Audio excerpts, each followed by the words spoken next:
പ്രിയ കൂട്ടുകാരെ, ഇത് കാടിനപ്പുറം എന്ന കഥയുടെ രണ്ടാം ഭാഗമാണ്. ഈ കഥയുടെ ഫസ്റ്റ് പാർട്ടിന്റെ ലിങ്ക് ഡിസ്ക്രിപ്ഷനിൽ ചേർത്തിട്ടുണ്ട്. നിങ്ങളുടെ വിലയേറിയ സ്നേഹവും സഹകരണവും തുടർന്നും പ്രതീക്ഷിച്ചുകൊണ്ട് നമുക്ക് കഥയിലേക്ക് പോകാം. ഒരു 20 മിനിറ്റുകൾ കൊണ്ട് ഹോസ്പിറ്റലിന് മുന്നിലെത്തിയപ്പോൾ അവിടെ പുറത്തു തന്നെ മീരയും രതീഷും കുറച്ച് ഹോസ്പിറ്റൽ സ്റ്റാഫും നിൽക്കുന്നുണ്ടായിരുന്നു. മസൂദ് പുറത്തിറങ്ങിയപ്പോഴേക്കും മീരയും രതീഷും അടുത്തേക്ക് വന്ന് സല്യൂട്ട് ചെയ്തു. സോറി സർ, ഞങ്ങൾ എത്തിയപ്പോഴേക്കും ആ സ്ത്രീ പോയി കളഞ്ഞു, നിരാശയോടെ മീര പറഞ്ഞു. അപ്പോഴേക്കും ജയ്സൺ എത്തി.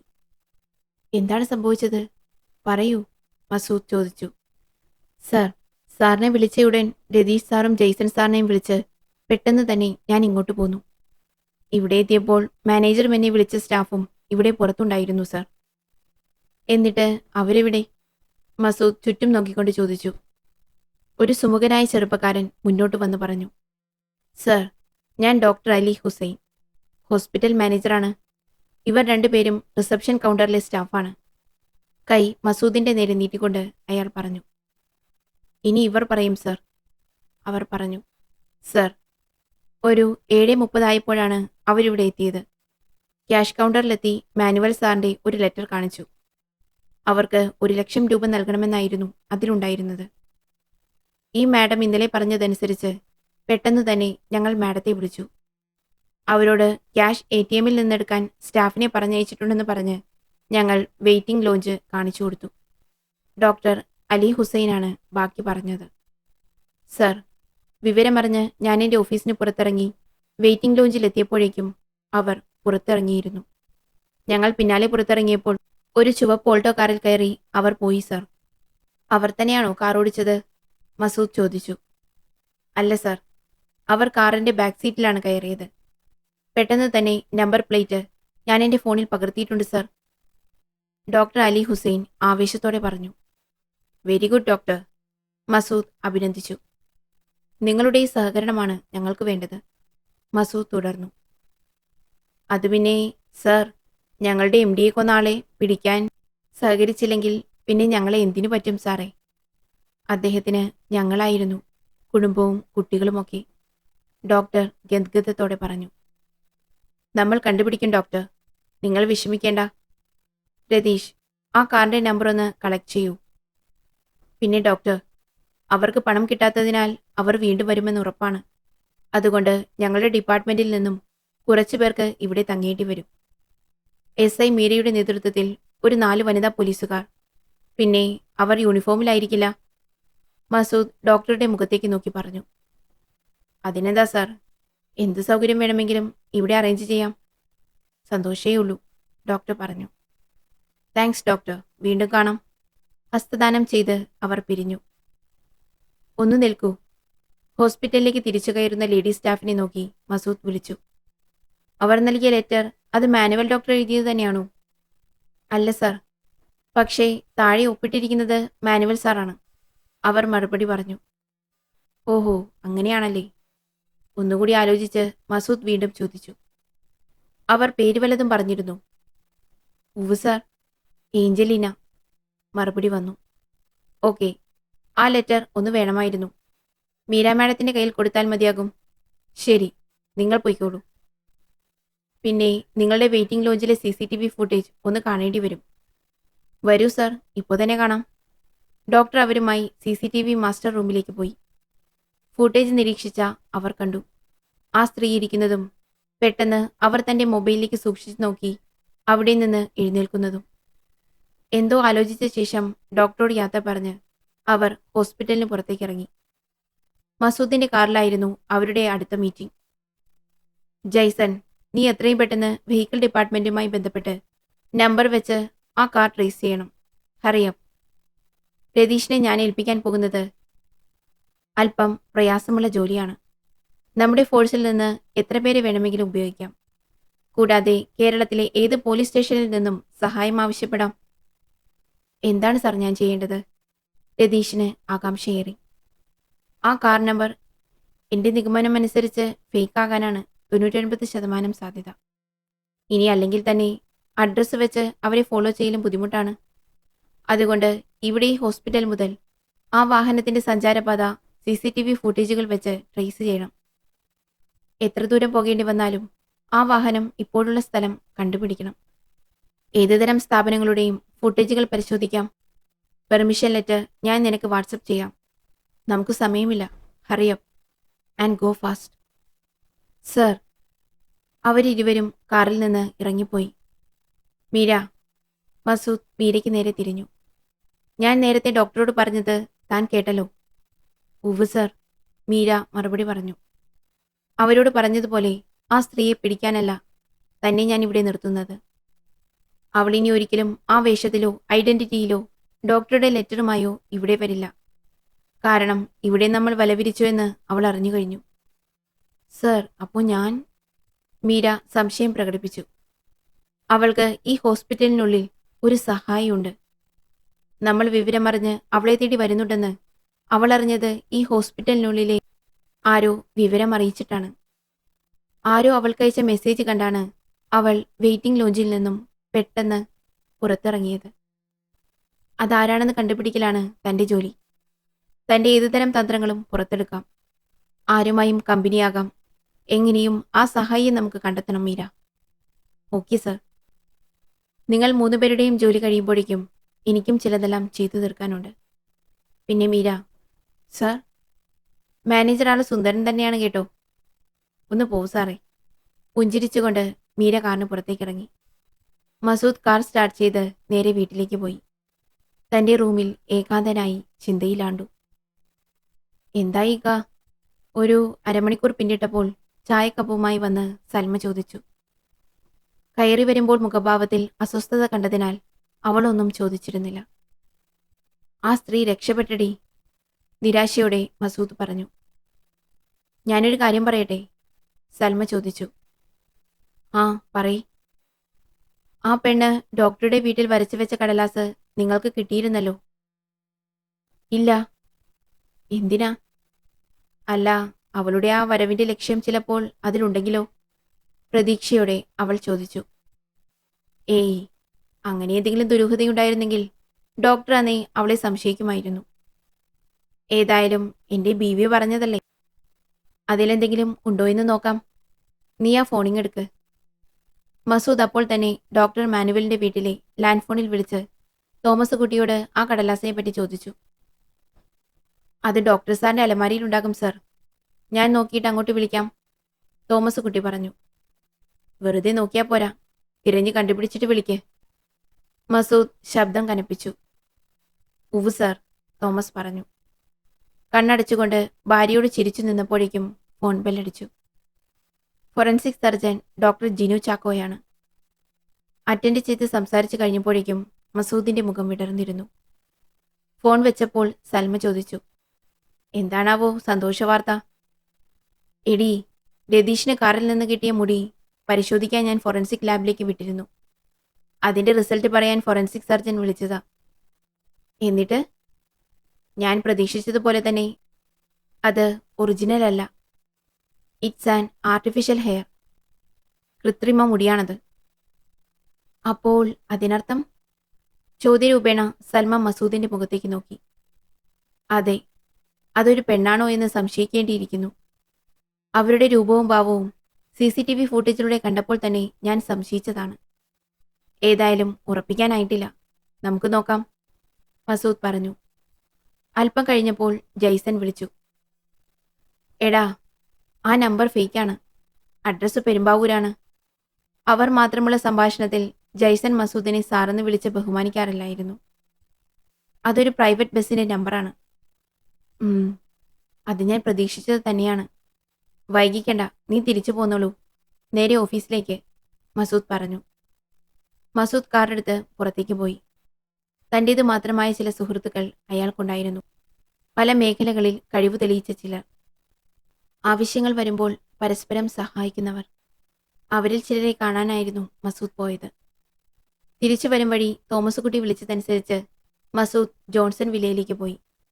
വരാന്തയിൽ തന്നെ ആ കടലാസ് കഷ്ണം പിടിച്ച് അയാൾ നിൽക്കുന്നുണ്ടായിരുന്നു. കാറിൽ നിന്നിറങ്ങി ആ കടലാസ് വാങ്ങി മസൂദ് അതിലേക്ക് സൂക്ഷിച്ചു നോക്കി. ഒറ്റ നോട്ടത്തിൽ എന്താണെന്ന് മനസ്സിലാവാത്ത ഒരു ചിത്രം. അതിനു താഴെ ഇംഗ്ലീഷിൽ ഇങ്ങനെ എഴുതി വെച്ചിട്ടുണ്ട്: waiting for our sweet times. നമ്മുടെ മധുര നിമിഷങ്ങൾക്ക് കാത്തിരിക്കുന്നു. തിരിച്ചും മറിച്ച് നോക്കിയിട്ടും ആ ചിത്രത്തിൽ എന്താണെന്ന് മസൂദിന് മനസ്സിലായില്ല. ചേട്ടാ, എനിക്ക് ഡോക്ടറുടെ അലമാര ഒന്ന് കാണണം, മസൂദ് ആവശ്യപ്പെട്ടു. തോമസ് മസൂദുമായി മുകളിലേക്ക് കയറി. അലമാരയിൽ പരിശോധിക്കുന്നതിനിടയിൽ ഫോൺ ശബ്ദിച്ചു. IG ഡേവിസ് സാറാണ്. സർ, അറ്റൻഡ് ചെയ്ത് മസൂദ് പറഞ്ഞു. How are you Masood? എന്തായി കാര്യങ്ങളൊക്കെ? Going on sir. നമ്മൾ അടുത്തെത്തിക്കൊണ്ടിരിക്കുകയാണ്. ഞാൻ രാത്രി സാറിനെ വിളിക്കാം. ഓക്കെ. ഞാൻ ശല്യപ്പെടുത്തിയോ? No sir. ഇപ്പോൾ അന്വേഷിച്ചുകൊണ്ടിരിക്കുന്നത് പൂർത്തിയാക്കിയിട്ട് ഞാൻ അങ്ങോട്ട് വിളിക്കാനിരിക്കുകയായിരുന്നു. ഗുഡ്. എന്തായാലും നടക്കട്ടെ. ഞാൻ വെക്കുകയാണ്. Yes sir. അലമാരയിൽ നിന്ന് ചില പേപ്പറുകളും ഒരു ഫയലും എടുത്ത് മസൂദ് പുറത്തേക്കിറങ്ങി. കാറിൽ കയറുമ്പോൾ വീണ്ടും ഫോൺ ശബ്ദിച്ചു. രതീഷ് ആയിരുന്നു. രതീഷ്, എന്തായി? ഫോണെടുത്ത് ആകാംക്ഷയോടെ മസൂദ് ചോദിച്ചു. സർ, സർ, ഞങ്ങൾ ആ കാർ കണ്ടു സർ. കിതയ്ക്കുന്നത് പോലെ രതീഷ് പറഞ്ഞു. എവിടെയാണ് രതീഷ്? അവരെ കിട്ടിയോ? മസൂദ് ചോദിച്ചു. സർ, ഞങ്ങളിപ്പോൾ മേട്ടുപ്പാളയത്താണ്. ഇവിടെ നിന്ന് ഊട്ടിയിലേക്കുള്ള മൗണ്ടെയിൻ റെയിൽവേ സ്റ്റേഷന്റെ പാർക്കിംഗ് ഏരിയയിലാണ് ആ കാർ പാർക്ക് ചെയ്തിട്ടുള്ളത്. ഈ പരിസരത്തോ റെയിൽവേ സ്റ്റേഷനിലോ അവരുടെ പൊടി പോലുമില്ല സർ. ഉച്ചയ്ക്ക് 1 മണിക്ക് ഇവിടെ നിന്നും ഒരു ട്രെയിൻ പുറപ്പെട്ടിട്ടുണ്ട്. റെയിൽവേ സ്റ്റേഷനിലെ ഫുട്ടേജിൽ നിന്നും അവർ ആ ട്രെയിനിൽ കയറിയതായി കണ്ടു സർ. അതിപ്പോൾ ഊട്ടിയിലെത്തിയിട്ടുണ്ടാകും. ഊട്ടി പോലീസ് അവിടുത്തെ റെയിൽവേ സ്റ്റേഷനിലുണ്ട്.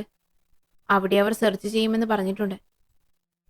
പക്ഷേ അവർ അതിനു മുമ്പുള്ള ഏതെങ്കിലും സ്റ്റേഷനുകളിലാണ് ഇറങ്ങിയിട്ടുള്ളതെങ്കിൽ കാര്യങ്ങൾ ഒന്നുകൂടി കുഴയും സർ. രതീഷ് പറഞ്ഞു നിർത്തി. കാരണം? മസൂദ് ചോദിച്ചു. സർ, 8 സ്റ്റേഷനുകളാണ് ഇതിനിടയിലുള്ളത്. അവയിൽ ക്യാമറ സൗകര്യം പരിമിതമാണ് സർ. മാത്രമല്ല മുഴുവൻ കൊടും കാടാണ്. ജനവാസ മേഖലകൾ വളരെ കുറവ്. കൂടുതലും ടൂറിസ്റ്റുകളാണ് ഈ പാത ഉപയോഗിക്കുന്നത്, രതീഷ് പറഞ്ഞു. അത് നമുക്ക് ജോലി കുറയ്ക്കുകയല്ലേ രതീഷ്? കുറഞ്ഞ ജനവാസ മേഖലകളെ ഉള്ളൂ എങ്കിൽ അവിടെ മാത്രം നമുക്ക് സെർച്ച് ചെയ്താൽ മതിയാകുമല്ലോ, മസൂദ് ചോദിച്ചു. ബുദ്ധിമുട്ടാണ് സർ. ഞാനിവിടെ അന്വേഷിച്ചപ്പോൾ അറിയാൻ കഴിഞ്ഞത് അവിടെ താമസിക്കുന്ന ജനങ്ങൾ അപകടകാരികളാണ് എന്നാണ്. നമ്മുടെ ഫോഴ്സിന് ആ കാട്ടിൽ പോയി ഒരാളെയും പുറത്തു കൊണ്ടുവരാൻ സാധിക്കില്ല. അവിടെ പുറം ലോകവുമായി ബന്ധപ്പെടുന്നവർ വളരെ കുറവാണ് സർ. അവരുടെ വിവരങ്ങൾ പോലും ഇവിടുത്തെ പോലീസിന്റെ കയ്യിലില്ല. അത് അപകട മേഖലയാണെന്നാണ് ഇവർ പറയുന്നത്. ആ കാട്ടുവാസികളെ ഭയമാണിവർക്ക്. നമ്മൾ എന്തു ചെയ്യും സർ? ഏതായാലും ഊട്ടിയിലെ സ്റ്റേഷനിൽ ട്രെയിനെത്തി. അവിടുത്തെ വിവരം കൂടി കിട്ടിയ ശേഷം ഒന്നുകൂടി വിളിക്കൂ. ഞാനൊന്ന് ചിന്തിക്കട്ടെ. അല്പസമയം ആലോചിച്ച ശേഷം മസൂദ് പറഞ്ഞു. Yes sir. Ratheesh phone cut ചെയ്തു. മസൂദ് കാറ് നേരെ ഓഫീസിലേക്ക് വിട്ടു. തന്റെ സീറ്റിൽ ചിന്താകുലനായി അയാൾ കണ്ണടച്ച് കുറച്ചുനേരം ഇരുന്നു. പുറത്ത് വാഹനത്തിന്റെ ശബ്ദം കേട്ട് കണ്ണു തുറന്നപ്പോൾ അത് ജെയ്സനായിരുന്നു. ജെയ്സൺ വണ്ടിയിൽ നിന്നിറങ്ങി ഓഫീസിലേക്ക് കയറി. നിലവിലെ മുഴുവൻ സംഭവങ്ങളും അവർ ചർച്ച ചെയ്തു. കാര്യങ്ങൾ വീണ്ടും ദൂരേക്ക് പോവുകയാണല്ലോ മസൂദ്. നമ്മൾ എന്തു ചെയ്യും? ജെയ്സൺ ആശങ്ക പ്രകടിപ്പിച്ചു. എത്ര കവാടങ്ങൾ അടഞ്ഞാലും നമുക്കായി ഒരു കവാടം എവിടെയെങ്കിലും തുറന്നു കിടപ്പുണ്ടാവും ജെയ്സൺ. ഇനി അങ്ങനെയില്ലെങ്കിൽ ഏതെങ്കിലും അടഞ്ഞ വാതിൽ നമ്മൾ തുറക്കും. അതിന് ഏത് താക്കോൽ ഉപയോഗിക്കേണ്ടി വന്നാലും. അത് പറയുമ്പോൾ ദൃഢനിശ്ചയത്തിന്റെ ഒരു പുഞ്ചിരിയുണ്ടായിരുന്നു മസൂദ് ഷെരീഫ് IPSന്റെ മുഖത്ത്. സാക്ഷാൽ ഷെർലോക്ക് ഹോംസിൻ്റേതുപോലെ.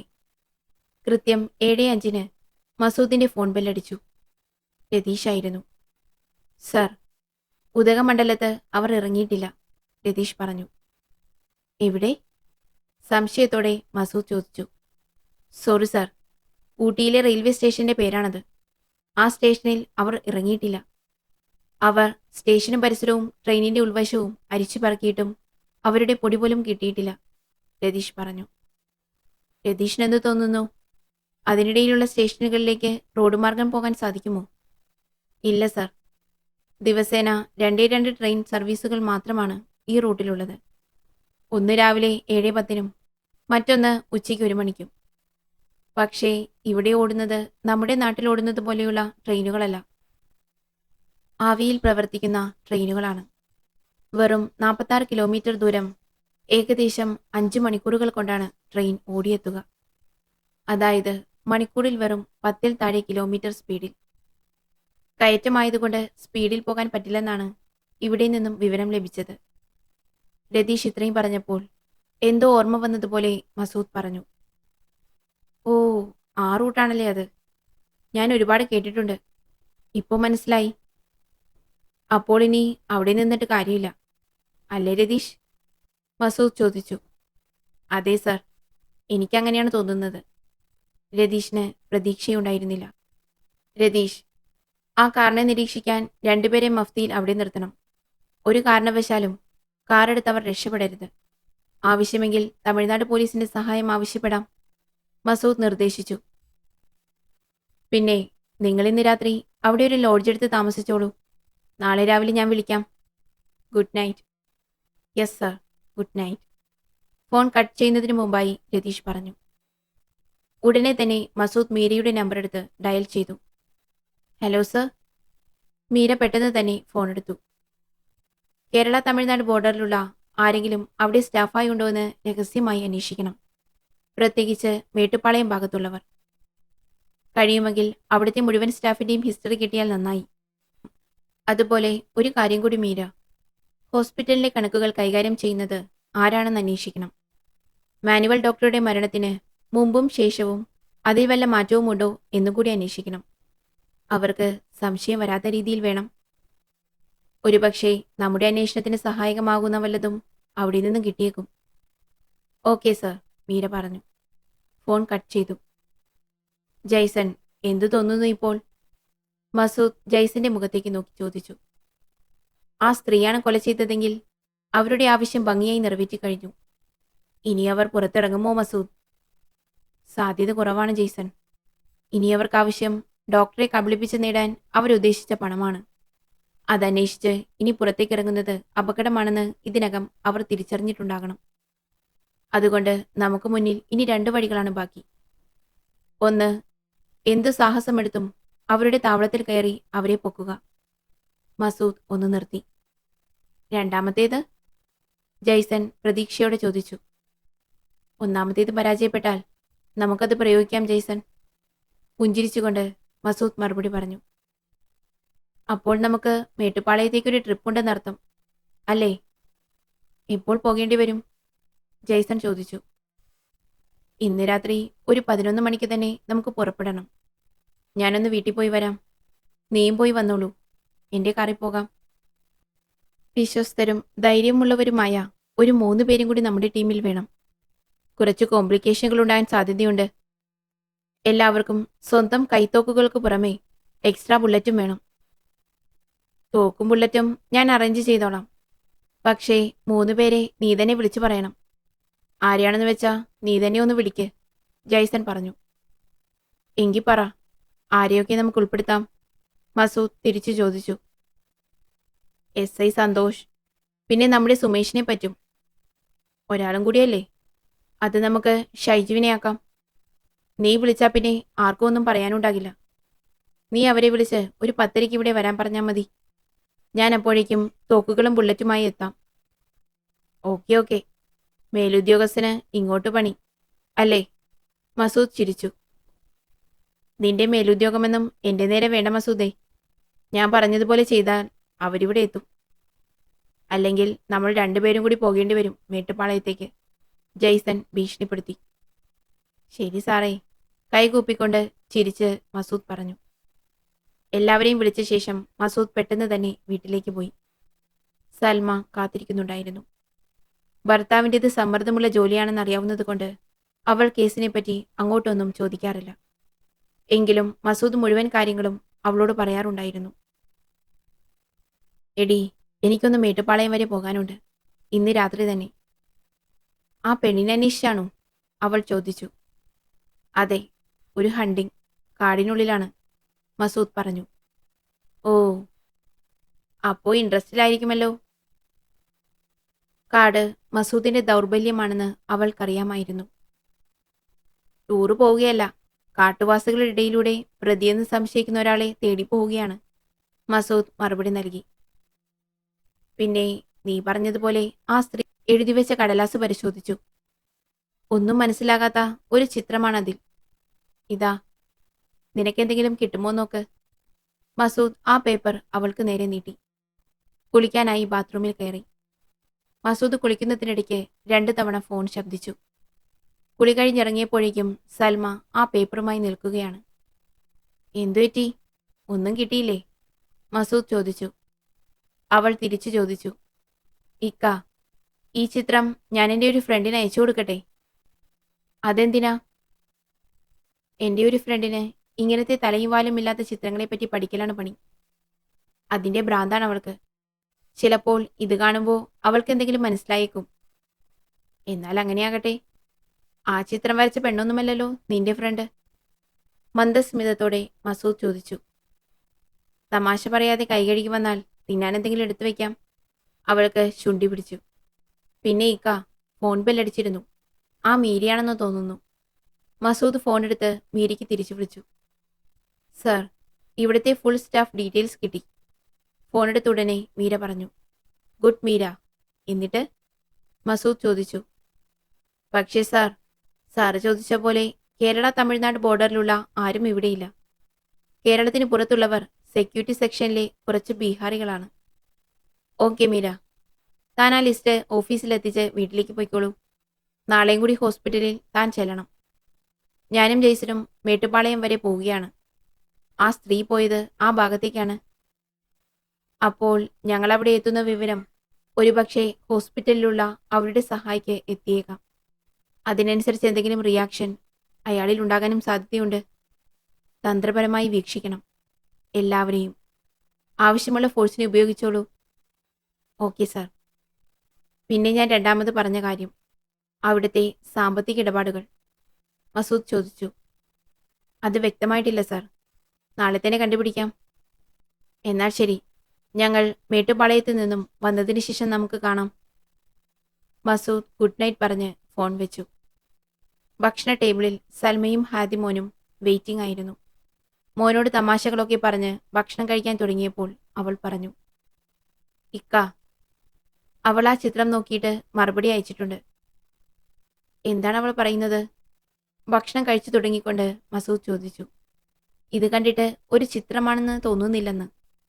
ഇത് പ്രാചീനകാലത്ത് ഏതോ ലിപിയിലുള്ള ചില അക്ഷരങ്ങളാകാനാണ് സാധ്യതയെന്ന് അവൾ പറഞ്ഞത്. മസൂദ് ചിന്താകുലനായി. ഭക്ഷണം കഴിക്കുന്നത് നിർത്തിവെച്ച് അവൻ പറഞ്ഞു. നീ എൻ്റെ ഫോണിങ്ങെടുക്ക്. അവൾ ഫോണെടുത്തു. മസൂദ് കോണ്ടാക്ട് ലിസ്റ്റിൽ നിന്നും കമൽജിത്ത് എന്ന നമ്പർ എടുത്ത് ഡയൽ ചെയ്തു. കമൽ, ഞാൻ മസൂദാണ്. ഒരത്യാവശ്യ കാര്യത്തിനാണ് വിളിച്ചത്. വിശേഷങ്ങൾ പിന്നെ പറയാം. മറുതരയ്ക്കൽ അറ്റൻഡ് ചെയ്ത ഉടനെ മസൂദ് പറഞ്ഞു. പറയൂ മസൂദ്, കമൽജിത്ത് പ്രതികരിച്ചു. ഞാൻ നിനക്ക് ഒരു ഫോട്ടോ വാട്സപ്പ് ചെയ്യാം.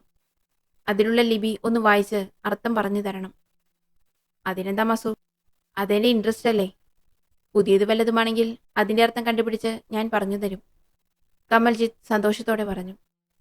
താങ്ക്സ്, എങ്കിൽ ഞാൻ ഇപ്പോൾ തന്നെ അയക്കാം. കിട്ടിയാൽ നീ എന്നെ ഒന്ന് വിളിക്ക്.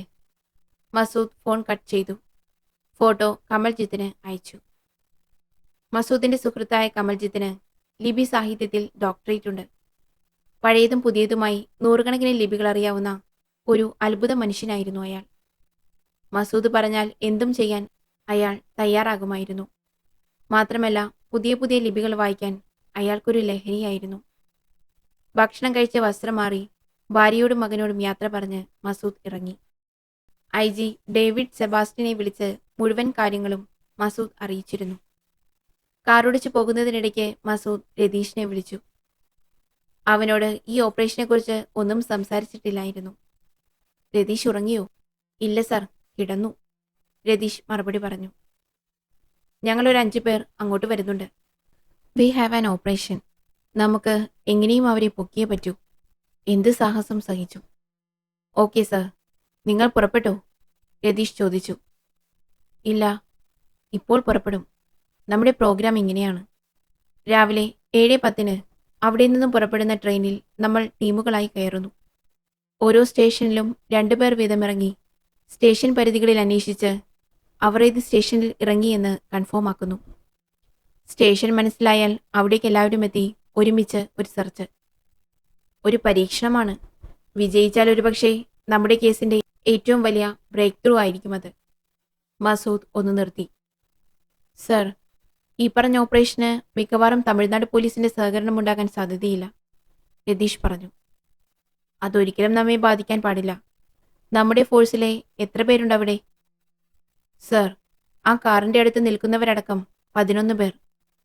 മതി, അത് മതി. ഞങ്ങൾ 5 പേരടക്കം 16 പേർ. നമുക്കൊന്ന് നോക്കാമെന്നേ. Yes sir. അപ്പോൾ ഞാൻ എല്ലാവരോടും പറയാം. മാനസികമായും ഒരു തയ്യാറെടുപ്പ് വേണമല്ലോ. ഗുഡ്, അത് പറയാനാണ് ഞാൻ വിളിച്ചത്.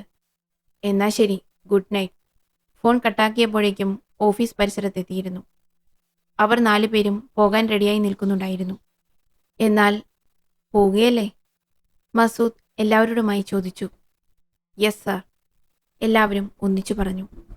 എങ്കിൽ കയറിക്കോളൂ. ജയ്സൺ, തോക്കുകളൊക്കെ കിട്ടിയോ? യെസ് സാർ, ജയ്സന്റെ മറുപടി. അങ്ങനെ അവർ മസൂദിന്റെ ഇന്നോവ കാറിൽ കയറി. SI സുമേഷ് ആയിരുന്നു ഡ്രൈവിംഗ് സീറ്റിൽ. ഡിപ്പാർട്ട്മെന്റിലെ അറിയപ്പെട്ട ഡ്രൈവറായിരുന്നു അയാൾ. 5 മണിക്കൂർ നീണ്ടു നിൽക്കുന്ന ആ യാത്ര അവിടെ ആരംഭിച്ചു. കാർ നീങ്ങി തുടങ്ങിയപ്പോൾ മസൂദിന്റെ ഫോൺ വീണ്ടും ശബ്ദിച്ചു. കമൽജിത്ത് ആയിരുന്നു. കമൽ, പറയൂ, എന്തായി? മസൂദ് ധൃതിയിൽ ചോദിച്ചു. കിട്ടി. അത് തമിഴ്നാട്ടിലെ ഗോത്രവർഗ്ഗങ്ങൾ ഉപയോഗിക്കുന്ന ഒരു ലിപിയാണ്. നിനക്കതിന്റെ അർത്ഥം കിട്ടിയോ? കിട്ടിയെങ്കിൽ പറയൂ. മസൂദിന് വീണ്ടും ആകാംക്ഷയായി. കമൽജിത്ത് പറഞ്ഞു. പ്രതികാരം, അതാണ് ഇതിൽ എഴുതിയിരിക്കുന്ന വാക്കിന്റെ അർത്ഥം. എന്തുപറ്റി? വല്ല ക്രൈം സീനിൽ നിന്നും കിട്ടിയതാണോ? കമൽജിത്ത് ചോദിച്ചു. ഞാൻ നിന്നെ പിന്നീട് വിളിക്കാം കമൽ, മസൂദ് പറഞ്ഞു. ഫോൺ കട്ട് ചെയ്തു. അപ്പോൾ എന്റെ നിഗമനം ശരിയാണ്. ഇതൊരു പ്രതികാരത്തിന്റെ കഥയാണ്. നമുക്ക് മാനുവൽ ഡോക്ടറുടെ ഡീറ്റെയിൽഡ് ഹിസ്റ്ററി ഒന്ന് പഠിക്കേണ്ടിയിരിക്കുന്നു, മസൂദ് ജയ്സന്റെ മുഖത്ത് നോക്കി പറഞ്ഞു. ആ എഴുത്തിനെ പറ്റിയൊന്നും മസൂദ് അവനോട് പറഞ്ഞിരുന്നില്ല. അപ്പോൾ തന്നെ അവർക്ക് എല്ലാം വിശദമായി വിവരിച്ചു കൊടുത്തു. വിവരണം കേട്ട ജയ്സന്റെ അഭിപ്രായവും മറ്റൊന്നായിരുന്നില്ല. അതെ സർ, അയാളുടെ പെൺഭ്രാന്തിന്റെ വല്ല ഇരയുമാകും പ്രതികാരവുമായി വന്നിരിക്കുക. ഏതായാലും മേട്ടുപാളയത്ത് പോയി വന്നതിനു ശേഷം അതിൽ നമുക്കൊരു ഇൻക്വസ്റ്റ് നടത്തണം, മസൂദ് പറഞ്ഞു. പുലർച്ചെ 4:40 അവർ മേട്ടുപാളയം നഗരത്തിലെത്തി. സുമേഷ് തന്നെയായിരുന്നു മുഴുവനായും കാർ ഓടിച്ചത്. നല്ല തണുപ്പാണ് സാർ ഇവിടെ, വണ്ടി പാർക്ക് ചെയ്ത് പുറത്തിറങ്ങിയ ഷൈജു SI പറഞ്ഞു. ഉള്ളും പുറവുമൊക്കെ ശരിക്കൊന്ന് തണുത്തോട്ടെ, കുറച്ചു കഴിഞ്ഞാൽ ചൂടാകാനുള്ളതല്ലേ, മസൂദ് തമാശ രൂപേണ പറഞ്ഞ് ഫോണെടുത്ത് രതീഷിന്റെ നമ്പർ ഡയൽ ചെയ്തു. ഫോൺ ബെല്ലടിച്ച് തീരാറായപ്പോഴാണ് രതീഷ് അറ്റൻഡ് ചെയ്തത്. ഹലോ സർ, ഉറക്കച്ചടവോടെ രതീഷ് പറഞ്ഞു. ഗുഡ് മോർണിംഗ് രതീഷ്, ഉറക്കം തീർന്നില്ലേ? ഞങ്ങളിവിടെ മേട്ടുപ്പാളയത്തെത്തി. സർ, റെയിൽവേ സ്റ്റേഷനടുത്ത് ബ്ലൂ മൗണ്ടെയിൻ എന്നു പേരുള്ള ഒരു ലോഡ്ജുണ്ട്, അവിടെയാണ് ഞങ്ങൾ. ഓക്കെ, ഞങ്ങളൊരു അരമണിക്കൂർ കഴിഞ്ഞ് അവിടെ എത്താം. അത് പറഞ്ഞപ്പോൾ മറ്റുള്ളവർ മസൂദിന്റെ മുഖത്ത് നോക്കി. കാരണം അവർ അപ്പോൾ തന്നെ റെയിൽവേ സ്റ്റേഷൻ പരിസരത്തുണ്ടായിരുന്നു. എടോ, അവരൊന്ന് ശരിക്കും ഉറക്കത്തിൽ നിന്ന് ഉണർന്നോട്ടെ. അതാ ഞാൻ അരമണിക്കൂർ പറഞ്ഞത്, മസൂദ് എല്ലാവരോടുമായി പറഞ്ഞു. അവരെല്ലാവരും ഇറങ്ങി ഒരു ചായ കുടിച്ചു. കൂടുതലും തമിഴ് സംസാരിക്കുന്നവരായിരുന്നു അവിടെ. രാവിലെ 7:10 ട്രെയിനിൽ യാത്ര ചെയ്യാൻ നേരത്തെ ടിക്കറ്റ് ബുക്ക് ചെയ്തവർ എത്തിത്തുടങ്ങിയിരുന്നു. ടൂറിസ്റ്റുകളായിരുന്നു മുഴുവനും. വളരെ കുറച്ച് വിദേശികളുമുണ്ട്. ബുക്ക് ചെയ്യാത്തവർക്ക് രാവിലെ 5:30 മുതൽ ടിക്കറ്റ് എടുക്കാം. അതുകൊണ്ട് തന്നെ അവിടം ജനനിബിഡമായി തുടങ്ങിയിരുന്നു. ഒരു 5:30 കഴിഞ്ഞിരുന്നു രതീഷ് പറഞ്ഞ ലോഡ്ജിലേക്ക് അവരെത്തുമ്പോൾ. അത്യാവശ്യം കൂടിയ സൗകര്യങ്ങളുള്ള വലിയൊരു ലോഡ്ജായിരുന്നു അത്. പ്രത്യേകം ബുക്ക് ചെയ്ത സ്പെഷ്യൽ റൂമിലേക്ക് ലോഡ്ജ് ജീവനക്കാരൻ അവരെ ആനയിച്ചു. രതീഷ്, നമുക്കധികം സമയമില്ല. നമ്മുടെ ടീം മുഴുവനായി ഒരു 5 മിനിറ്റിനുള്ളിൽ ഈ റൂമിലെത്തണം. കാറ് നിരീക്ഷിക്കാൻ നിൽക്കുന്നവർ ഒഴിച്ച്, മസൂദ് നിർദ്ദേശിച്ചു. അല്പസമയത്തിനുള്ളിൽ 14 ഓഫീസർമാർ അവിടെ സന്ധിച്ചു. എല്ലാവരോടുമായി മസൂദ് പറഞ്ഞു. നമ്മുടെ ഇന്നത്തെ ഓപ്പറേഷൻ അല്പം അപകടം പിടിച്ചതാണ്. ഇവിടുത്തെ SP എൻ്റെ ഒരു സുഹൃത്താണ്. SP രാജേശ്വരൻ. അദ്ദേഹവുമായി ഞാൻ ഫോണിൽ സംസാരിച്ചു. അദ്ദേഹം പറഞ്ഞതനുസരിച്ച് ഇവിടുത്തെ പോലീസിന്റെ സഹായം നമുക്ക് ലഭിക്കും. സ്ഥലം കണ്ടുപിടിക്കാൻ അവർ നമ്മെ സഹായിക്കും. പക്ഷേ ഒരിക്കലും കാടിനുള്ളിലേക്ക് അവർ വരില്ല. നമ്മൾ അന്വേഷിക്കുന്ന വ്യക്തി അത് സ്ത്രീയാണെങ്കിലും പുരുഷനാണെങ്കിലും ഒന്നുകിൽ ആ കാട്ടുവാസികളിൽ ഒരാളായിരിക്കാം, അല്ലെങ്കിൽ അവരുടെ സഹായം ലഭിക്കുന്നവരായിരിക്കാം. അതുകൊണ്ട് തന്നെ ഒന്നുകിൽ നാം അവരെ കീഴ്പ്പെടുത്തേണ്ടി വരും. അറിഞ്ഞിടത്തോളം അതത്ര എളുപ്പമല്ല. അതല്ലെങ്കിൽ അവരെ കബളിപ്പിക്കണം. മറ്റെന്തെങ്കിലും ആവശ്യം പറഞ്ഞ് നമ്മൾ അവരിലേക്ക് ചെല്ലണം. ഒരു സംശയവും തോന്നാത്ത രീതിയിൽ അവരെ നമുക്ക് കടത്തിക്കൊണ്ടുവരണം. അതാണ് ഇപ്പോൾ നാം തിരഞ്ഞെടുക്കുന്ന വഴി. ഏതെങ്കിലും കാരണവശാൽ അവർക്ക് സംശയം തോന്നിക്കഴിഞ്ഞാൽ എങ്ങനെയും നമുക്ക് അവിടെ നിന്നും പുറത്തു കടക്കണം, വളരെ പെട്ടെന്ന്. അല്ലെങ്കിൽ നാം അപകടത്തിലാകും. കൊടും വിഷമുള്ള വിഷപ്പാമ്പുകൾ, ആനകൾ, കാട്ടുപോത്തുകൾ അടക്കം ജീവികളുടെ ഒരു പട തന്നെ അവരുടെ പക്കലുണ്ട് എന്നാണ് അറിയാൻ കഴിഞ്ഞത്. മാത്രമല്ല, ശത്രുക്കളെ തുരത്തി ഓടിക്കാനും വകവരുത്താനുമായി നിരവധി അപകടകരമായ ആയുധങ്ങളും. നിങ്ങളുടെ കൈകളിലുള്ള തോക്കുകൾ സ്വയം രക്ഷയ്ക്ക് മാത്രമുള്ളതാണ്. അതും വളരെ അത്യാവശ്യം വന്നാൽ മാത്രം ഉപയോഗിക്കാൻ. മസൂദ് നിർത്തി. എല്ലാവരുടെയും മുഖത്ത് ഭീതിയുടെയും ആകാംക്ഷയുടെയും ഭാവങ്ങളായിരുന്നു. വീണ്ടും മസൂദ് തുടർന്നു. നമ്മൾ ഈ കാടുകളെപ്പറ്റി റിസർച്ച് ചെയ്യാനെത്തിയ ടീമാണെന്നാണ് അവരോട് പറയാൻ പോകുന്നത്. ഒരു കാരണവശാലും നമ്മൾ പോലീസുകാരാണെന്ന് അവരറിയരുത്. നമ്മുടെ തോക്കുകൾ അവർ കാണുകയും അരുത്. അവർക്ക് സംശയം തോന്നാതിരിക്കാൻ നമുക്ക് വേണ്ടി ഒരു വീഡിയോ ക്യാമറ ഇവിടുത്തെ പോലീസ് സംഘടിപ്പിച്ചു തരും. അതുമായാണ് നമ്മൾ പോകേണ്ടത്. ഇവിടെ നിന്നും നാം ട്രെയിൻ കയറി ഓരോ സ്റ്റേഷനിലും ഓരോരുത്തർ ഇറങ്ങും. നമ്മോടൊപ്പം ഇവിടുത്തെ പോലീസിൽ നിന്ന് ഓരോരുത്തരും ഉണ്ടാകും. യൂണിഫോം ആരും ഉപയോഗിക്കേണ്ടതില്ല. ആ സ്ത്രീയുടെ ഒരു ഫോട്ടോ ഓരോരുത്തരുടെയും കൈകളിൽ ഉണ്ടാകും. CCTV ഫുട്ടേജുകളിൽ ലഭിച്ചതിൽ വെച്ച് ഏറ്റവും ക്ലിയറുള്ള ഒന്ന്. അവരിറങ്ങിയ സ്റ്റേഷൻ കണ്ടെത്തിക്കഴിഞ്ഞാൽ നാമുള്ള സ്റ്റേഷനിൽ നിന്ന് അവിടേക്കെത്താൻ പ്രത്യേകം ഒരു എഞ്ചിൻ സംഘടിപ്പിക്കാമെന്ന് ഇവിടുത്തെ റെയിൽവേ അധികൃതർ SP രാജേശ്വരന് ഉറപ്പു കൊടുത്തിട്ടുണ്ട്. സോ അവിടെ നാം എല്ലാവരും എത്തിക്കഴിഞ്ഞാൽ പിന്നീട് നാം റിസർച്ചർമാരാണ്. അങ്ങനെയായിരിക്കണം നമ്മുടെ രൂപവും ഭാവവും പെരുമാറ്റവുമെല്ലാം.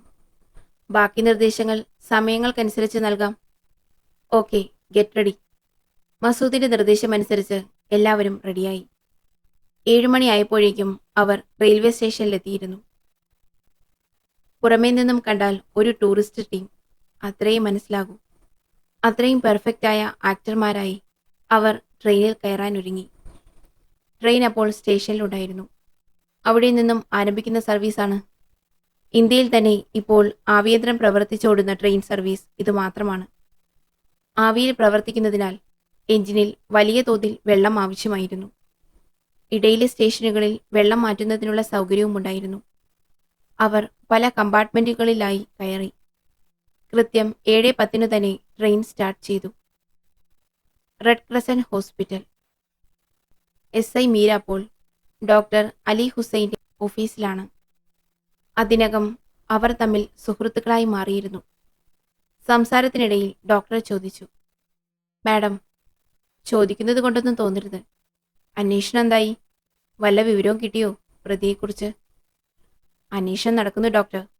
വൈകാതെ പ്രതിയെ കണ്ടുപിടിക്കാമെന്ന് കരുതുന്നു, മീര മറുപടിയായി പുഞ്ചിരിച്ചുകൊണ്ട് പറഞ്ഞു. അപ്പോൾ ഒരു സ്റ്റാഫ് വന്ന് പറഞ്ഞു, സർ, ആ ഡോക്ടർ വന്നിട്ടുണ്ട്. ഡോക്ടർ പ്രവീൺ കുമാർ. അത് കേട്ടപ്പോൾ തീരെ താല്പര്യമില്ലാത്ത മട്ടിൽ ഡോക്ടർ അലി ഹുസൈൻ പറഞ്ഞു, ഞാൻ SI മാഡവുമായി മീറ്റിംഗിലാണ്. ഒരു അരമണിക്കൂർ കഴിയുമെന്ന് പറയൂ. എന്നിട്ട് ശബ്ദം താഴ്ത്തി മീരയോട് പറഞ്ഞു, മാഡം, ഇതൊരു ശല്യമായി മാറിയിരിക്കുകയാണ്. ഈ പ്രവീൺ ഡോക്ടർ. ഇന്നലെ രാത്രി എന്നെ അയാൾ ഫോണിൽ വിളിച്ചിരുന്നു. മാനുവൽ ഡോക്ടർ എല്ലാ സ്വത്തുക്കളും അയാളെ ഏൽപ്പിച്ചിട്ടുണ്ടെന്നും ഡോക്ടറുടെ മുഴുവൻ അക്കൗണ്ട്സും അയാൾക്ക് കൈമാറണമെന്നും ഇനി അയാളായിരിക്കും മാനേജിംഗ് ഡയറക്ടർ. അങ്ങനെയൊക്കെ പറഞ്ഞു. എനിക്കൊന്നും ചെയ്യാൻ പറ്റില്ലെന്ന് പറഞ്ഞു. അപ്പോൾ അയാൾ എന്നോട് ദേഷ്യപ്പെട്ടു. മാഡം, അവസാനം ഞാൻ നിയമപരമായി മുന്നോട്ട് പോകാമെന്ന് പറഞ്ഞ് ഫോൺ കട്ട് ചെയ്തതാണ് ഇന്നലെ. ഇപ്പോൾ അയാൾ ഇവിടെ എത്തിയിട്ടുണ്ട്. ഞാൻ എന്തു ചെയ്യണം മാഡം? അയാൾ അപേക്ഷാസ്വരത്തിൽ മീരയോട് ചോദിച്ചു.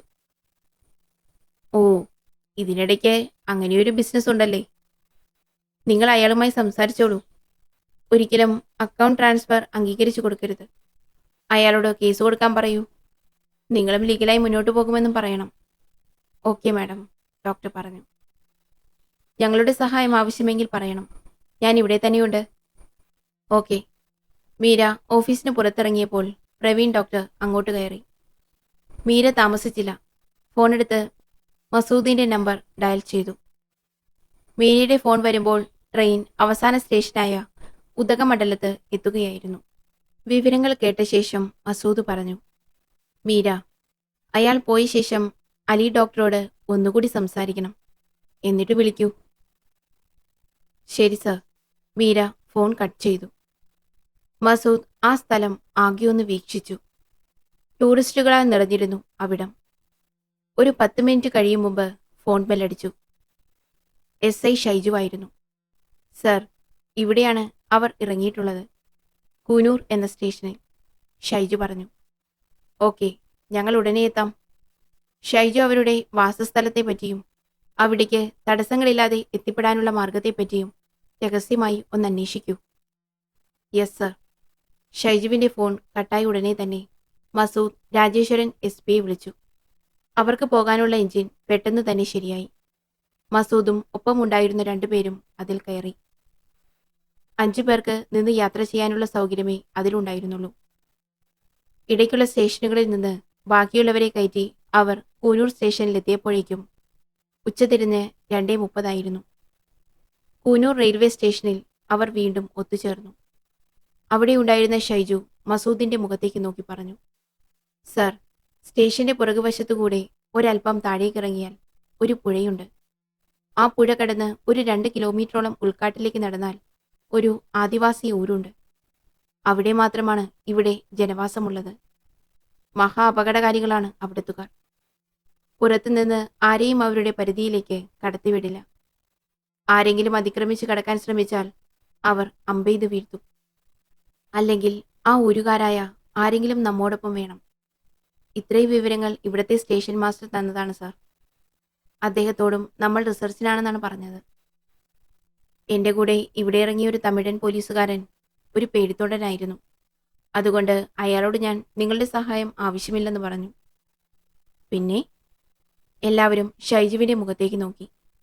ഷൈജു തുടർന്നു, സർ, ആ ആദിവാസി ഊരിൽ താമസിക്കുന്ന ഒരാൾ നമ്മൾ വന്ന ട്രെയിനിലുണ്ടായിരുന്നു. അയാളോട് ഞാൻ സഹായം അഭ്യർത്ഥിച്ചു. കുറച്ച് പണം നൽകിയപ്പോൾ അയാൾ നമ്മളെ അങ്ങോട്ട് കൊണ്ടുപോകാമെന്ന് സമ്മതിച്ചിട്ടുണ്ട്.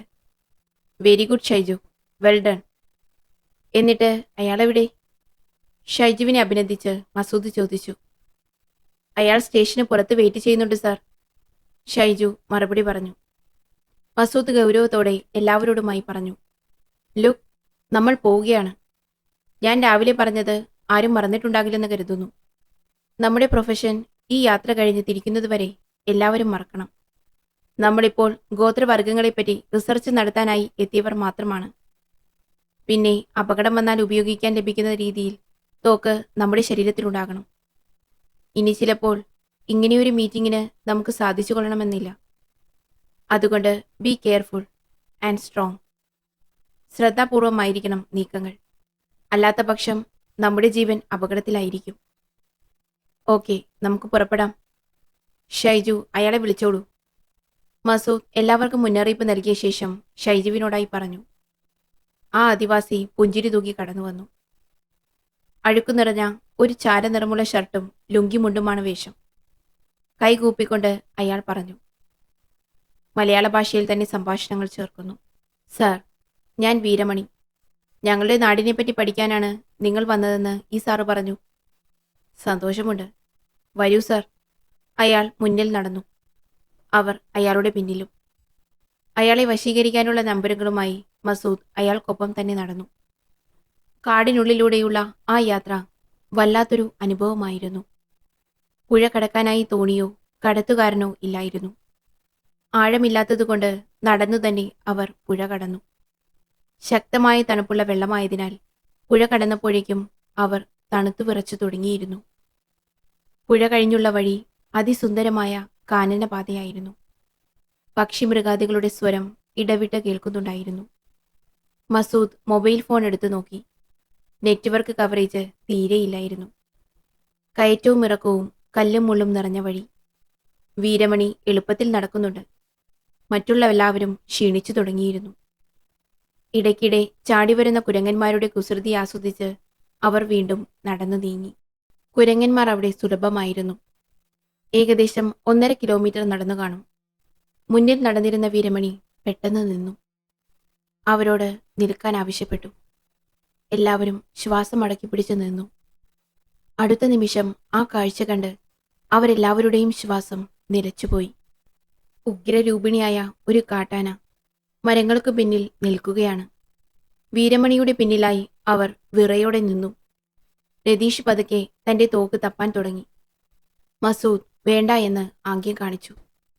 വീരമണി കൈകൾ കൊണ്ട് എന്തൊക്കെയോ ആംഗ്യങ്ങൾ കാണിച്ച് എന്തൊക്കെയോ ശബ്ദങ്ങൾ പുറപ്പെടുവിച്ചു.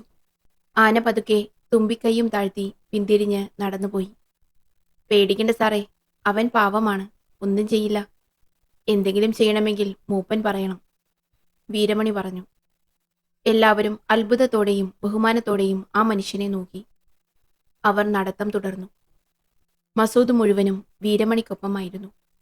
അയാളുമായി കൂടുതൽ അടുക്കുന്നത് തങ്ങളുടെ ലക്ഷ്യത്തിലേക്ക് അടുക്കുവാൻ ഉപകരിക്കുമെന്ന് മസൂദിന് തോന്നിയിരുന്നു. അല്പദൂരം മുന്നിട്ടപ്പോഴേക്കും അടുത്ത അപകടം. അലറി വിളിച്ചുകൊണ്ട് ഒരു 4-5 കാട്ടുമനുഷ്യർ അവർക്ക് മുന്നിലേക്ക് ചാടി വീണു. അവരുടെ കൈകളിലുള്ള കുന്തത്തിന്റെ മൂർച്ച കണ്ടാൽ തന്നെ ആരും ഒന്ന് ഭയന്നു പോകും. പെട്ടെന്നുള്ള ആ മനുഷ്യരുടെ കടന്നുവരവിൽ അവർ വീണ്ടും പേടിച്ചു. എന്നാൽ മുമ്പിൽ തന്നെ വീരമണിയെ കണ്ടപ്പോൾ അവർ കുന്തം താഴ്ത്തി. വീരമണി അവരുടെ ഭാഷയിൽ എന്തൊക്കെയോ സംസാരിച്ചു. അവർ ഇരുഭാഗത്തേക്ക് മാറി നിന്ന് വഴിയൊരുക്കി. സാറേ, മുമ്പ് ചിലപ്പോഴൊക്കെ ഇവിടേക്ക് പോലീസുകാർ വരാറുണ്ടായിരുന്നു. അങ്ങനെ ഞങ്ങളുടെ പരിധി വിട്ടുവരുന്നവരെ പിന്നെ തിരിച്ചുവിടാറില്ല. ഇവിടെ തന്നെ കാളിയമ്മയ്ക്ക് ബലി കൊടുക്കാറാണ് പതിവ്. ചതിയന്മാരാ സാറേ പോലീസുകാർ. അതുകൊണ്ട് ആ വർഗത്തോട് ഞങ്ങൾക്ക് അടങ്ങാത്ത പകയാണ്. നിങ്ങളെ കണ്ടപ്പോൾ പോലീസുകാരാണെന്ന് കരുതിയിട്ടാ അവർ ആക്രമിക്കാൻ വന്നത്. നിങ്ങൾ നമ്മുടെ പടം പിടിക്കാൻ വന്നവരാണെന്ന് പറഞ്ഞപ്പോൾ അവർ മാറി നിന്നത് കണ്ടില്ലേ? വീരമണിയുടെ ആ വാക്കുകൾ ഞെട്ടലോടെയാണ് അവർ കേട്ടത്. ജയ്സൺ ഈർഷ്യതയോടെ മസൂദിന്റെ മുഖത്തേക്ക് നോക്കി. തന്റെ ചുണ്ട് മസൂദിന്റെ ചെവിയോടടുപ്പിച്ച് രഹസ്യമായി അവൻ പറഞ്ഞു, ഇവരുടെ 3-4 വീഡിയോകൾ എടുത്തിട്ട് നമുക്ക് തിരിച്ചു പോകാം. അല്ലെങ്കിൽ തിരിച്ചു പോകാനും ബാക്കി കേസന്വേഷിക്കാനും ആളില്ലാതെയാകും. മസൂദ് കണ്ണടച്ചു കാണിച്ചു. അല്പം കൂടി നടന്നപ്പോൾ അവർ ആദിവാസി ഊരിന്റെ കവാടത്തിലെത്തി. മുമ്പിൽ തന്നെ ഭീമാകാരമായ 2 നായ്ക്കളെ തളച്ചിരുന്നു.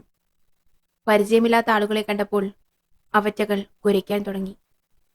നിർത്താതെയുള്ള അവയുടെ കുരകേട്ട് പല ഭാഗത്തു നിന്നും കാട്ടുമനുഷ്യർ ഇറങ്ങി വന്നു. പലരുടെയും കൈകളിൽ ആയുധങ്ങളുണ്ടായിരുന്നു. മസൂദിന്റെ സംഘത്തിലുള്ള എല്ലാവരും ഭീതിയോടെ അവരെ നോക്കി. കറുത്ത മനുഷ്യരാണ് അധികവും. അവർ സംശയദൃഷ്ടിയോടെ വീരമണിയുടെയും മുന്നിലുള്ള മസൂദിന്റെയും മുഖങ്ങളിലേക്ക് മാറി മാറി നോക്കി. വീരമണി എന്തൊക്കെയോ അവരോട് പറയുന്നുണ്ട്. പക്ഷേ അവർ ഒരിക്കലും അടങ്ങിയിരുന്നില്ല. ദേഷ്യത്തോടെ എന്തൊക്കെയോ അവരുടെ ഭാഷയിൽ അവർ പറഞ്ഞുകൊണ്ടേയിരുന്നു. വീരമണിയെപ്പോലെ ശാന്തൻ വീരമണി മാത്രമാണ് അവിടെയെന്ന് മസൂദിന് മനസ്സിലായി. അല്പം കഴിഞ്ഞപ്പോൾ അവരോട് ഊരിനുള്ളിലേക്ക് പ്രവേശിക്കാൻ പറഞ്ഞു. സമാധാനത്തോടെ അവർ നടന്നു. പക്ഷേ അവർ കരുതിയതുപോലെ അവർക്ക് അനുമതി ലഭിച്ചതായിരുന്നില്ല. അവരെ ആ ഊരിന്റെ തലവനെന്ന് തോന്നിക്കുന്ന ഒരു മനുഷ്യന്റെ അടുത്തേക്ക് കൊണ്ടുപോയി. തടിമാടനായ ആ മനുഷ്യനെ കണ്ടാൽ തന്നെ പേടിയാകുമായിരുന്നു. അയാളോട് അറിയാവുന്ന തമിഴ് വച്ചൊക്കെ മസൂദ് വിശദീകരിച്ചു. ഞങ്ങൾ നിങ്ങളുടെ ശത്രുക്കളല്ല, നിങ്ങളെപ്പറ്റി പഠനം നടത്താൻ വന്നവരാണ്. ഈ ഒരൊറ്റ ദിവസം കൊണ്ട് ഇവിടെ തങ്ങാൻ ഞങ്ങൾക്ക് അവസരമൊരുക്കി തരണം. പക്ഷേ ആ മനുഷ്യന്റെ മുഖത്ത് ഒരല്പം പോലും അനുകമ്പയുണ്ടായിരുന്നില്ല. അന്ന് തന്നെ വന്ന വഴി തിരിച്ചു പോരേണ്ടി വരുമെന്ന് അവർ തിരിച്ചറിഞ്ഞു. എങ്കിലും അവസാനത്തെ ഒരു പരീക്ഷണം എന്ന നിലയ്ക്ക് വീരമണിയെ അടുത്തേക്ക് വിളിച്ച് കെഞ്ചുന്ന സ്വരത്തിൽ മസൂദ് പറഞ്ഞു, ഇപ്പോൾ നേരം ഇരട്ടി തുടങ്ങി. ഈ സമയത്ത് ഞങ്ങളെ ഇവിടെ നിന്നും പറഞ്ഞയച്ചാൽ ഞങ്ങളിൽ ആരും ബാക്കിയുണ്ടാകില്ല. ഞങ്ങൾക്ക് കാട്ടുമൃഗങ്ങളെ പേടിയാണ്. അതുകൊണ്ട് ഇന്നത്തെ ഒരു രാത്രി മാത്രം ഇവിടെ തങ്ങാൻ ഞങ്ങൾക്ക് അവസരമുണ്ടാക്കി തരണം.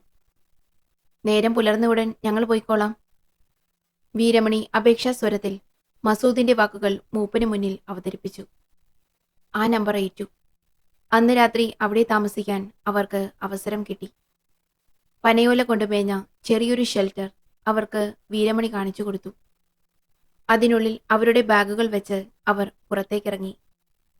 പക്ഷേ 1-2 കാട്ടുമനുഷ്യർ വന്ന് അവരോട് അകത്തേക്ക് തന്നെ കയറാൻ പറഞ്ഞു. ആ കുടിലിനകത്ത് പരസ്പരം നോക്കി അവരിരുന്നു. പതിഞ്ഞ സ്വരത്തിൽ ജയ്സൺ പറഞ്ഞു, സർ, ഇത്രയ്ക്കും വലിയ ഒരു സാഹസത്തിന്റെ ആവശ്യമുണ്ടായിരുന്നെന്ന് തോന്നുന്നില്ല. വലിയൊരു ഫോഴ്സുമായി വന്നാൽ ഈ കാട്ടാളക്കൂട്ടങ്ങളെയൊക്കെ ഗൺ പോയിന്റിൽ നിർത്തി അവരെ നമുക്ക് കടത്തിക്കൊണ്ടു പോകാമായിരുന്നു. വിഡ്ഢിത്തം പറയാതെ ജെയ്സൺ, എത്ര വലിയ ഫോഴ്സുമായി വന്നാലും ഇത് കാടാണ്. നമുക്ക് പരിധിയുണ്ട്. ഇവർക്ക് അതില്ല.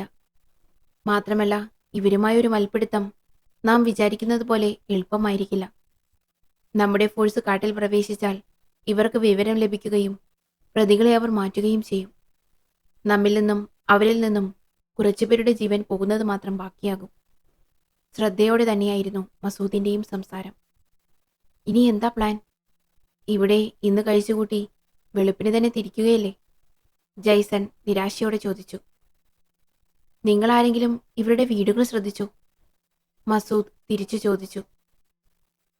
ഇപ്പോൾ നമ്മൾ താമസിക്കുന്നത് പോലത്തെ വീടുകളല്ലേ? രതീഷായിരുന്നു തിരിച്ചു ചോദിച്ചത്. അതെ, ശക്തനായ ഒരാൾക്ക് എളുപ്പത്തിൽ ഇതിന്റെ ചുമരുകൾ പൊളിച്ചു നീക്കാം, മസൂദ് പറഞ്ഞു. സാർ എന്താ ഉദ്ദേശിക്കുന്നത്? സന്തോഷ് സംശയത്തോടെ ചോദിച്ചു. ഏയ്, ഒന്നും കുത്തിപ്പൊളിക്കാനൊന്നുമല്ല. നമ്മളെ ഇങ്ങോട്ട് കൊണ്ടുവന്നപ്പോൾ ഞാൻ മുഴുവൻ വീടുകളും ശ്രദ്ധിച്ചായിരുന്നു. മുഴുവൻ വീടുകളും ഇത്തരത്തിലുള്ളത് തന്നെയാണ്, ഒന്നൊഴിച്ച്. മസൂദിന്റെ വാക്കുകൾ കേട്ട് എല്ലാവരും മുഖത്തോട് മുഖം നോക്കി. അതെ, ഒരു വീട് മാത്രം ഇവിടത്തെ ശൈലി അനുസരിച്ച് പണി കഴിപ്പിച്ചതല്ല. ഉറച്ച ഭിത്തികൾ ഉള്ളതാണ്. മാത്രമല്ല, നമ്മളെ ഇങ്ങോട്ട് കൊണ്ടുവന്നപ്പോൾ ആ വീട് മാത്രം അടഞ്ഞു കിടന്നിരുന്നു. അവരെല്ലാവരും അത്ഭുതത്തോടെയാണ് അത് കേട്ടത്. സാറ് പറഞ്ഞു വരുന്നത്? ആ വീട്ടിൽ? മസൂദിന്റെ മുഖത്തെ ഗൗരവം കണ്ട് രതീഷ് പറഞ്ഞത് പൂർത്തിയാക്കിയില്ല. അതെ, ആ വീട്ടിൽ നമ്മൾ കാണരുതെന്ന് ഇവർ ആഗ്രഹിക്കുന്ന എന്തോ ഒന്നുണ്ട്. കാരണം നമ്മളെ കൊണ്ടുവന്ന സമയത്ത് നമുക്ക് ചുറ്റും ആയുധധാരികൾ ഉണ്ടായിരുന്നിട്ടും ആ വീടിന് കാവലുണ്ടായിരുന്നു. ശക്തമായ കാവൽ. ഞാനത് പ്രത്യേകം ശ്രദ്ധിച്ചിരുന്നു. സാർ എന്തെങ്കിലും പ്ലാൻ ചെയ്യുന്നുണ്ടോ? ഷൈജുവാണ് അത് ചോദിച്ചത്. അതെ, ഇവിടെ നിന്നും അവരെ കൊണ്ടുപോകാൻ കഴിഞ്ഞില്ലെങ്കിലും പോകുന്നതിന് മുമ്പായി ആ വീട്ടിൽ എന്താണെന്ന് എനിക്കറിയണം. പക്ഷേ ഇത് ഞാൻ ഒറ്റയ്ക്കുള്ളൊരു ഓപ്പറേഷനായിരിക്കും. അല്ലെങ്കിൽ അപകടമാണ്. എന്തായാലും രാത്രിയാകട്ടെ, മസൂദ് പറഞ്ഞു. അതേസമയം റെഡ് ക്രസന്റ് ഹോസ്പിറ്റൽ. മീര ഫോണിൽ 15ാമത്തെ തവണയാണ് മസൂദിന്റെ നമ്പറിലേക്ക് ഡയൽ ചെയ്യുന്നത്. നിരാശയായിരുന്നു ഫലം. എന്തായി മാഡം? നിങ്ങളുടെ മേലുദ്യോഗസ്ഥരെല്ലാം മുങ്ങിപ്പോയോ? എന്തുതന്നെയായാലും എൻ്റെ മൊബൈൽ ഫോൺ എനിക്കിപ്പോൾ കിട്ടിയേ തീരൂ. എനിക്ക് കേസുമായി മുന്നോട്ട് പോകാൻ അത് അത്യാവശ്യമാണ്. അത് കിട്ടിയിട്ടേ ഞാൻ ഇവിടെ നിന്നും പോകൂ. നിങ്ങളും. ഡോക്ടർ പ്രവീൺ കുമാറിന് ക്ഷമ നശിച്ചു തുടങ്ങിയിരുന്നു. അതിനിടെ അവിടെ കുറച്ച് സംഭവങ്ങൾ നടന്നിരുന്നു. ഹോസ്പിറ്റലിന്റെ അക്കൗണ്ട് ട്രാൻസ്ഫറുമായി ബന്ധപ്പെട്ട് ഡോക്ടർ പ്രവീൺ കുമാറും അലി ഡോക്ടറും തമ്മിൽ വഴക്കായി. മീര അതിലിടപെട്ടു. പ്രവീണിനോട് കേസ് കൊടുക്കാൻ ആവശ്യപ്പെട്ടു. ആ സമയം മുതൽ പ്രവീൺ ഡോക്ടർ തന്റെ ഫോൺ ആവശ്യപ്പെട്ടുകൊണ്ടിരിക്കുകയാണ്. കേസ് അന്വേഷണവുമായി ബന്ധപ്പെട്ട് ഫോൺ മസൂദിന്റെ കസ്റ്റഡിയിലായിരുന്നല്ലോ. തനിക്ക് പരിചയമുള്ള MLA കൊണ്ട് മീരയെ വിളിപ്പിക്കുക കൂടി ചെയ്തതോടെ മീര പരിഭ്രാന്തിയിലായി. ഫോൺ മസൂദിന്റെ കയ്യിലാണെന്ന് പറഞ്ഞിട്ടും MLA വിട്ടുകൊടുക്കാൻ തയ്യാറായില്ല. MLA ഇടപെട്ടതുകൊണ്ട് പ്രവീൺ കുമാറിനോട് കയർത്ത് സംസാരിക്കാനും മീരയ്ക്ക് ധൈര്യം വന്നില്ല. മസൂദിന് മാത്രമല്ല, ജയ്സനും രതീഷിനും അവൾ മാറി മാറി വിളിച്ചുകൊണ്ടിരുന്നു. പ്രവീൺ കുമാർ അവിടെ നിന്നും മാറാതെ അവരെ പ്രയാസപ്പെടുത്തിക്കൊണ്ടിരുന്നു. ആകെ അസ്വസ്ഥയായിരുന്നു മീര. എങ്ങനെയെങ്കിലും മസൂദ് സാറിനെ കിട്ടിയേ തീരൂ. രാത്രി ഭക്ഷണവുമായി വീരമണി അവരുടെ ഷെൽട്ടറിലെത്തി. ഭക്ഷണപാത്രം കയ്യിലെടുത്ത് മസൂദ് വീരമണിയുമായി അല്പം മാറിയിരുന്നു. വീരമണി, തന്റെ മൂപ്പൻ ആളിത്തിരി കടുപ്പമാണല്ലോ. നിങ്ങളൊക്കെ എങ്ങനെ ഇവിടെ ജീവിക്കുന്നു? അയ്യോ, മൂപ്പൻ ആളൊരു പാവമാ സാറേ. നിങ്ങൾ പരിചയമില്ലാത്തവരായതുകൊണ്ടാണ്. ഞങ്ങളെ ടൗണിൽ നിന്ന് വന്ന ഒരുപാട് പേര് പറ്റിച്ചിട്ടുണ്ട് സാറേ. ആദ്യമൊക്കെ ആര് വന്നാലും ഞങ്ങൾ സ്വീകരിക്കുമായിരുന്നു. എല്ലാ സൗകര്യവും ഞങ്ങൾ ഒരുക്കി കൊടുക്കുമായിരുന്നു. എപ്പോഴും ഇവിടേക്ക് വലിയ വലിയ ആളുകൾ വരാറുണ്ടായിരുന്നു. അവരൊക്കെ ഞങ്ങൾക്ക് കാശും തരാറുണ്ട് സാറേ. ഒരു 1.5-2 വർഷം മുമ്പ് വരെ അങ്ങനെയായിരുന്നു സാറേ. 1.5 വർഷം മുമ്പ് 2 ഡോക്ടർമാർ ഇവിടെ വന്നിരുന്നു. അവര് വന്ന് ഞങ്ങൾക്ക് കുറേയേറെ പണം തന്നു സാറേ. അതിനു പകരമായി അവർക്ക് ഇവിടെ എന്തോ ഫാക്ടറി തുടങ്ങണമെന്ന് പറഞ്ഞു. അതിന് ഞങ്ങൾ ഒപ്പിട്ട് കൊടുത്താൽ പകരം ഞങ്ങൾക്ക് ടൗണിൽ ടെറസ് വീട് പണിയിച്ചു തരാമെന്ന് പറഞ്ഞു. ഞങ്ങൾക്ക് അത് വലിയ സന്തോഷമായിരുന്നു സാറേ. ടൗണൊന്നും ഒരിക്കൽ പോലും കാണാത്തവരാണ് ഇവിടെ കൂടുതലും. ഇപ്പോൾ തന്നെ ഞാൻ മാത്രമാണ് പുറം നാട്ടിലൊക്കെ പോകുന്ന ഒരാള് ഇവിടെയുള്ളത്. അതുകൊണ്ട് ടൗണിൽ ടെറസ് വീട് മോഹിച്ച് ഞങ്ങളെല്ലാവരും അതിന് സമ്മതിച്ചു. ഞങ്ങളുടെ കയ്യിൽ അതിനുള്ള കടലാസ് തന്ന് അവർ പിറ്റേന്ന് വരാമെന്ന് പറഞ്ഞ് തിരിച്ചുപോയി. അന്ന് രാത്രിയാണ് ഞങ്ങളെ രക്ഷിക്കാനായി ഞങ്ങളുടെ കാളിയമ്മ ഒരു പെൺകുട്ടിയെ ഇവിടേക്ക് പറഞ്ഞയച്ചത്. ഇവിടെ പടം പിടിക്കാനായാണ് ആ പെൺകുട്ടിയും അതിന്റെ കൂട്ടുകാരികളും കൂടി വന്നത്. അവരെങ്ങനെയോ ഈ ഡോക്ടർമാർ ഞങ്ങളുടെ കയ്യിലേൽപ്പിച്ച കടലാസുകൾ കണ്ടു. അത് വായിച്ചിട്ട് അതിലുള്ള കാര്യങ്ങൾ ആ കുട്ടി ഞങ്ങൾക്ക് പറഞ്ഞു തന്നു. ഇവിടെ കാട്ടുമൃഗങ്ങൾ കൂടുതലുള്ള സ്ഥലമാണ് സാറേ. അവറ്റകളെ പിടിച്ച് ദൂരെയുള്ള രാജ്യങ്ങളിലേക്ക് കയറ്റി അയക്കാനാണ് ആ ഡോക്ടർമാർ ഞങ്ങളിൽ നിന്ന് ഒപ്പിട്ട് വാങ്ങിയിട്ടുള്ളതെന്ന്. ഞങ്ങൾക്ക് പുതിയ വീടുണ്ടാക്കി തരുമെന്ന് ആ കടലാസിൽ ഇല്ല എന്നും പറഞ്ഞു. അതറിഞ്ഞപ്പോഴാണ് അവരുടെ ചതി ഞങ്ങൾക്ക് മനസ്സിലായത്. പിറ്റേന്ന് ആ ഡോക്ടർമാർ വന്നപ്പോൾ അവളുടെ കൂട്ടുകാരികൾ എതിർത്തിട്ടും അവൾ ഞങ്ങൾക്ക് വേണ്ടി സംസാരിച്ചു സാറേ. ആ ഡോക്ടർമാർ ദേഷ്യം പിടിച്ച് ഇവിടെ നിന്നും പോയി. വീരമണി കിതയ്ക്കുന്നുണ്ടായിരുന്നു. അത്രയും പറഞ്ഞപ്പോഴേക്കും മൂപ്പന്റെ പട്ടാളം വീരമണിയെ ഉറക്കെ വിളിച്ചു. ഞാൻ പോട്ടെ സാറേ, അല്ലെങ്കിൽ എന്റെ ഇന്നത്തെ അത്താഴം മുടങ്ങും. വീരമണി എഴുന്നേറ്റു. വീരമണി, ഒരു നിമിഷം. തന്റെ മൊബൈൽ ഫോൺ കയ്യിലെടുത്തുകൊണ്ട് മസൂദ് പറഞ്ഞു. ആ സ്ത്രീയുടെ ഫോട്ടോ സ്ക്രീനിൽ തെളിയിച്ചുകൊണ്ട് മസൂദ് വീരമണിക്ക് നേരെ നീട്ടി. ഇവരെ അറിയുമോ? ആ ചോദ്യം കേട്ട മാത്രയിൽ വീരമണിയുടെ മുഖഭാവം മാറി. ക്ഷുഭിതനായി അയാൾ ചോദിച്ചു. സത്യം പറ, ആരാണ് നിങ്ങൾ? പോലീസാണോ? ജീവനോടെ ഒരൊറ്റൊന്നും പുറത്തുപോകുമെന്ന് പ്രതീക്ഷിക്കണ്ട, വീരമണി ഭീഷണിപ്പെടുത്തി. അയ്യോ വീരമണി, ഞങ്ങൾ പോലീസൊന്നുമല്ല, തെറ്റിദ്ധരിക്കരുത്, പെട്ടെന്ന് തന്നെ മസൂദ് പറഞ്ഞു. നിങ്ങൾ അകത്ത് കയറൂ, പെട്ടെന്ന് തന്നെ ഉറങ്ങണം. നേരം വെളുത്ത ഉടനെ തിരിച്ചു പോവുക. ഇനി ഒരൊറ്റൊന്നിനെ പുറത്ത് കണ്ടുപോകരുത്. അപ്പോഴേക്കും വീരമണി ആ കാട്ടാളന്മാരുടെ മുഖഭാവം തന്നെയുള്ള ഒരു കാട്ടാളനായി മാറിയിരുന്നു. ശരി, ഞങ്ങൾ പോയിക്കോളാം, മസൂദ് വിനയത്തോടെ പറഞ്ഞു. റെഡ് ക്രസന്റ് ഹോസ്പിറ്റലിന് മുന്നിൽ ഡോക്ടർ പ്രവീൺ കുമാർ മീരയോടായി പറഞ്ഞു. എന്തായാലും ഞാനിപ്പോൾ പോവുകയാണ്. നാളെ രാവിലെ 8 മണിക്ക് മുമ്പായി എന്റെ ഫോൺ കിട്ടിയില്ലെങ്കിൽ എന്റെ തനിനിറം നിങ്ങൾ കാണും. ഓക്കെ. അത് പറയുമ്പോഴേക്കും മീര കരച്ചിലിന്റെ വക്കോളം എത്തിയിരുന്നു. ആരെയും വിളിച്ച് കിട്ടാത്തതിന്റെയും പ്രവീൺ കുമാറിന്റെ വിരട്ടലിന്റെയും സങ്കടം അവൾ രഹസ്യമായി കരഞ്ഞു തീർത്തു. അപ്പോഴും മസൂദ് ഷെരീഫ് IPSന്റെ ഫോൺ പരിധിക്ക് പുറത്തായതിനാൽ അവൾ വീട്ടിലേക്ക് തിരിച്ചു. സമയം പാതിരയോടടുത്തു. ആ കാട്ടുഗ്രാമം പൂർണ്ണമായി ഉറങ്ങിയിരുന്നു. തന്റെ സഹപ്രവർത്തകരെല്ലാം ഉറങ്ങിയെന്ന് ഉറപ്പുവരുത്തിയ ശേഷം മസൂദ് പതുക്കെ പുറത്തിറങ്ങി. എവിടെയും വെളിച്ചമില്ല, ഒരിടത്തൊഴിച്ച്. ആ വീട്ടിൽ വെളിച്ചമുണ്ടായിരുന്നു. മസൂദ് ലക്ഷ്യമാക്കിയ വീട്ടിൽ. ശബ്ദമുണ്ടാക്കാതെ മസൂദ് പതുക്കെ നടന്നു. ആ വീടിന്റെ ജനാലയ്ക്കടുത്തേക്ക് നീങ്ങി. ജനാലയ്ക്ക് കതകിനു പകരം കട്ടിയുള്ള ഒരു തുണിയായിരുന്നു. അത് നീക്കാൻ ശ്രമിച്ചപ്പോൾ കഴിയുന്നില്ല. ഉറപ്പിൽ കെട്ടിവെച്ചിരുന്നു അത്.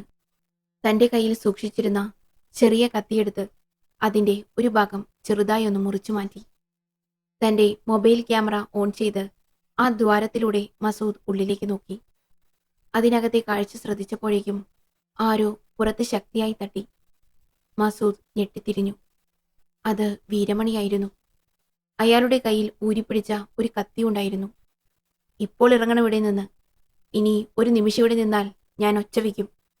പിന്നെ നിന്റെയൊക്കെ ശവം പോലും ബാക്കിയുണ്ടാകില്ല, അയാൾ തട്ടിക്കയറിക്കൊണ്ട് പറഞ്ഞു. മസൂദ് പിന്നോട്ടിറങ്ങി പതിയെ നടന്നു. ഒരു ശ്രദ്ധ ആ മനുഷ്യനിലേക്ക് അയച്ച് അല്പം നീങ്ങി. അയാളുടെ ശ്രദ്ധ അല്പം മാറിയ ഒരൊറ്റ നിമിഷം മതിയായിരുന്നു മർമ്മം നോക്കി ഒരു പ്രഹരത്തിന്. ഒരൊറ്റടിയിൽ തന്നെ അയാൾ ബോധരഹിതനായി വീണു. മസൂദ് ആ വീടിന്റെ വാതിൽ പരിസരത്തേക്ക് നീങ്ങി.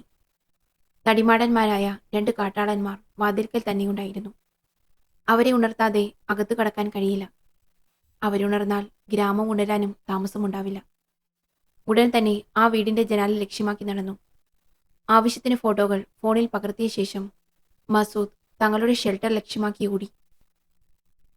എല്ലാവരെയും പെട്ടെന്ന് തന്നെ വിളിച്ചുണർത്തി പതിഞ്ഞ സ്വരത്തിൽ പറഞ്ഞു, നമുക്ക് ഇവിടെ നിന്നും കിട്ടേണ്ടത് കിട്ടിക്കഴിഞ്ഞു.